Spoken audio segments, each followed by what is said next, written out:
అందరికీ నమస్కారం. ఈ వీడియో చూసే ముందు ఓం నమ శివాయ అని కామెంట్ చేయండి.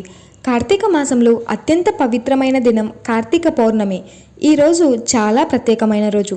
ఈ పవిత్ర దినాన పరమశివుడు ముల్లోకాలను చల్లగా చూస్తాడు అని ఒక పేరు ఉంది. అలాగే ఈ రోజున కొన్ని ప్రత్యేకమైన పూజలు చేయడం వల్ల పరమశివుడిని ప్రసన్నం చేసుకోవచ్చని పండితులు చెబుతున్నారు. కార్తీక పౌర్ణమి ప్రాధాన్యం విషయానికొస్తే ఈరోజు రుద్రాభిషేకం చేస్తే కోటి జన్మల పుణ్యఫలం లభిస్తుందని ప్రాణాలు చెబుతున్నాయి.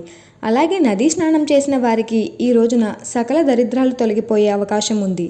కార్తీక పౌర్ణమి పర్వదినం హిందువులకు అత్యంత పవిత్రమైనది. ఈ రోజున పరమశివుడికి రుద్రాభిషేకం నిర్వహించినట్లయితే కోటి జన్మల పుణ్యఫలం లభిస్తుంది.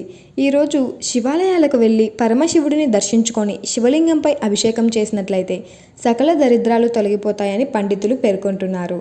అయితే శివలింగం పైన ఏ ద్రవ్యంతో అభిషేకం చేస్తే సమస్యకు పరిష్కారం లభిస్తుందో ఇప్పుడు తెలుసుకుందాం. జలంతో అభిషేకం.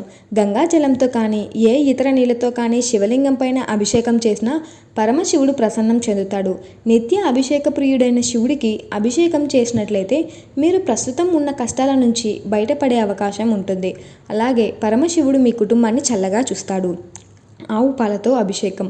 శివలింగంపై ఆవు పాలతో అభిషేకం చేసినట్లయితే మీకు సర్వసౌఖ్యాలు లభిస్తాయి. ఎవరైతే నూతన గృహం కోసం ప్రయత్నం చేస్తున్నారో వారికి సత్ఫలితాలు లభించే అవకాశం ఉంది.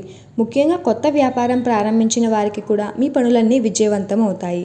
ఆవు పెరుగుతో అభిషేకం. ఎవరైతే ఆవు పెరుగుతో శివలింగంపై అభిషేకం చేస్తారో వారికి ఆరోగ్యం, ఆనందం రెండూ లభిస్తాయి. మీరు కానీ మీ కుటుంబ సభ్యులు కానీ దీర్ఘకాలిక వ్యాధులతో బాధపడుతున్నట్లయితే కార్తీక పౌర్ణమి రోజు శివలింగం పైన ఆవు పెరుగుతో అభిషేకం చేయండి. అప్పుడు మీ జబ్బుల నుంచి మీ పరిష్కారం పొందే అవకాశం ఉంటుంది. చెరుకు రసంతో అభిషేకం. పరమశివుడిపై పంచదారతో కానీ చెరుకు రసంతో కానీ అభిషేకం చేసిన దుఃఖం నుంచి విముక్తి లభిస్తుంది. ముఖ్యంగా మీరు అప్పులతో బాధపడుతున్నట్లయితే ఆ అప్పులన్నీ తీరిపోయి రుణ విముక్తులవుతారు. భస్మజలంతో అభిషేకం. శివలింగంపై భస్మజలంతో ఎవరైతే అభిషేకం చేస్తారో వారు గతంలో తెలిసి తెలియక చేసిన మహాపాపం నుంచి పరిహారం పొందుతారు.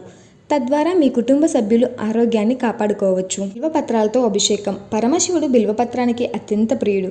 పరమశివుడికి బిల్వపత్రంతో అభిషేకం చేసినట్లయితే మీరు ధన ధాన్యాదులతో తులతూగే అవకాశం ఉంది.